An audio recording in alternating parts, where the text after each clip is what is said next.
Salam alaikum, chers étudiants. Donc, on va continuer avec le cours de la modulation angulaire et on va tout d'abord parler de l'onde modulée FM à bande large. Donc, considérons cette expression qui est l'expression d'une onde FM dans le cas d'un message sinusoïdal. Exactement, donc le message est en cosinus. Donc, puisqu'on est dans le cas général où bêta peut prendre n'importe quelle valeur, on ne peut pas calculer la transformée de Fourier de cette expression. Et donc, il faut chercher une expression équivalente plus simple. Donc, on va utiliser quelques propriétés mathématiques. Donc, le exponentiel jθ, c'est cos θ plus j, c'est de θ. Donc, on peut remplacer ce cosinus par l'exponentiel j de ça. Et puis, exponentiel a plus b, c'est exponentiel a fois exponentiel b. Et nous avons cette égalité. Et donc, on peut finalement obtenir, on peut remplacer vérité par cette expression. Le réel de exponentiel j, c'est un cosinus. Et donc, on va obtenir cette expression en jaune. Donc, il faut bien, cette expression en jaune, elle est équivalente à cette expression. Et donc, dans la modulation FM, pour un bêta particulier, il est préférable d'utiliser cette expression. Parce qu'on peut facilement utiliser cette expression pour calculer la transformée de Fourier. Donc, la transformée de Fourier de cette expression,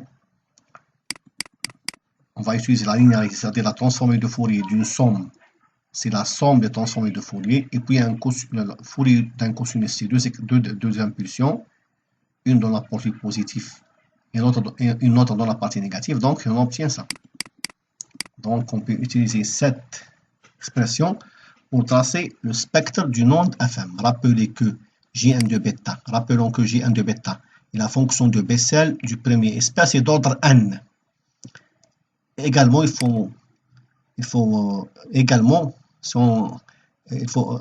nous avons n qui varie de moins l'infini à plus l'infini.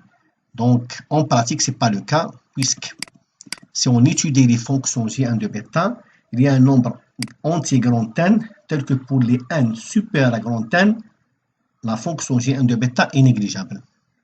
Donc, pour choisir la valeur grand n, nous avons deux critères.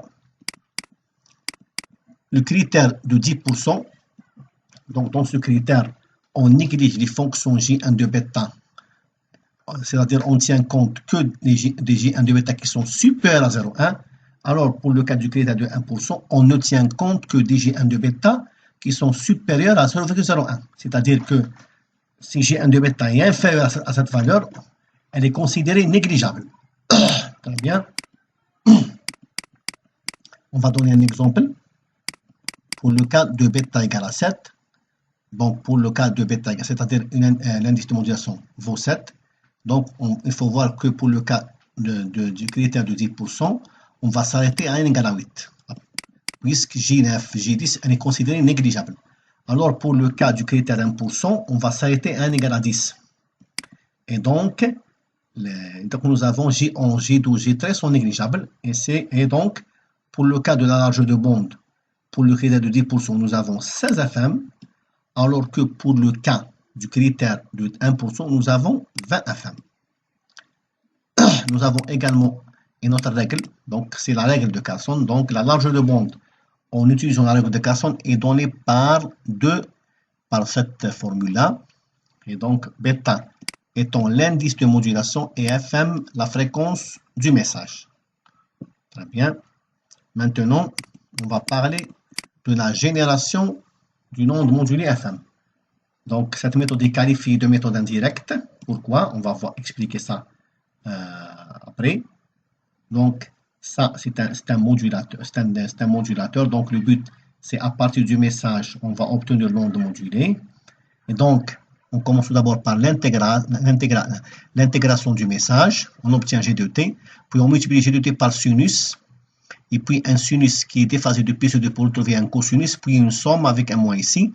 Et donc, on obtient VBE. Et donc, ça, c'est VBE. Très bien. Regardez bien que, puisque G de t est considéré petit, on peut remplacer 1 par cos G de t. Le 1 par cos G de t, ici, de 1 par cos G de t. Et on peut remplacer le G de t par sinus G de t, le G de t par sinus G de t. Et également, nous avons la propriété cos alpha plus bêta. C'est cos alpha cos bêta moins sin alpha sin bêta. Et donc, on peut facilement obtenir l'expression de VBE, c'est-à-dire bande étroite. Ça, regardez bien que l'angle instantané est proportionnel à l'intégrale du message. Et donc, ça, c'est l'expression d'une onde modulée FM. Seulement, puisque G de t est considéré petit, on est dans un cas particulier c'est le cas où V, cette onde, est une onde modulée FM à bande étroite. Pour passer d'une onde modulée FM à bande étroite vers une onde modulée FM à bande large, on va utiliser le détecteur d'enveloppe, on va utiliser le multiplicateur de fréquence. Donc, qu'est-ce qu'il fait le multiplicateur de fréquence? On va multiplier l'angle par grand N, et donc nous avons N F0 et N fois ça. Donc, si G de t est petit, le N G de t, si on choisit N très grand, le N G de t ne devient pas petit, le N ça, et donc on obtient, au lieu d'avoir une onde modulée à bande étroite avec G de t petit, on obtient une onde modulée telle que G de t n'est pas petit, et donc nous avons obtenu finalement une onde modulée FM à bande large. Donc, c'est clair maintenant pourquoi cette qualification de méthode indirecte. Parce que pour obtenir une onde modulée FM à bande large, il faut tout d'abord obtenir une onde modulée FM à bande étroite. Très bien.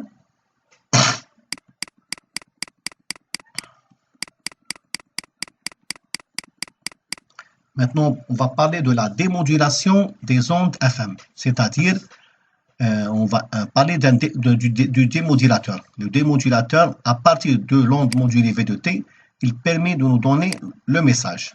Très bien. Donc, ce démodulateur est composé d'un dérivateur suivi d'un détecteur d'enveloppe. Donc, on va dériver ça, on va obtenir ça, l'expression. Puis, on utilise le détecteur d'enveloppe, on va obtenir ça, ce qui est E de t.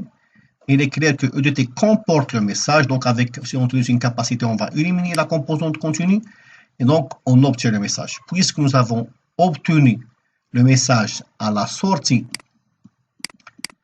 ici, donc l'opération de démodulation est réalisée avec succès. Et donc, ce système joue vraiment le rôle d'un démodulateur. Ce système simple qui se comporte uniquement d'un dérivateur et d'un détecteur d'enveloppe permet d'effectuer l'opération de démodulation avec succès. Donc, en résumé, qu'est-ce que je dis? Le plus important à retenir est que dans le cas d'une onde modulée FM, dans le cas général où bêta n'est pas petit, il est indispensable ou bien il est nécessaire de remplacer l'expression de l'onde modulée par une expression équivalente. Cette expression équivalente, elle est en jaune, elle est en fonction de Jn de bêta qui est la fonction de Bessel du premier espèce et d'ordre n. Et cette expression nous permet facilement de calculer la transformée de Fourier et de tracer le spectre d'une onde modulée FM.